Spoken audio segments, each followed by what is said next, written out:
ছেলের বাড়িতে যে বিবাহের পরে অনুষ্ঠান হয় এটারে বলা হয় ওলিমা, এটা সুন্নাত।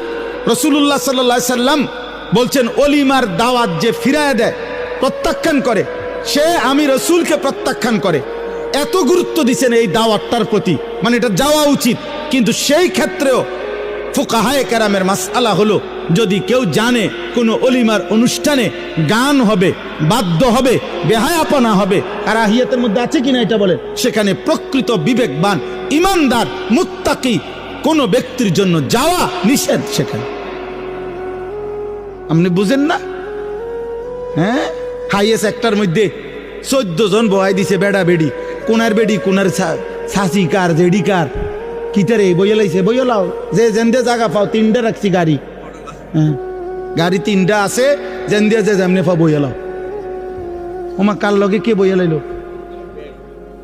আশ্চর্য কথা।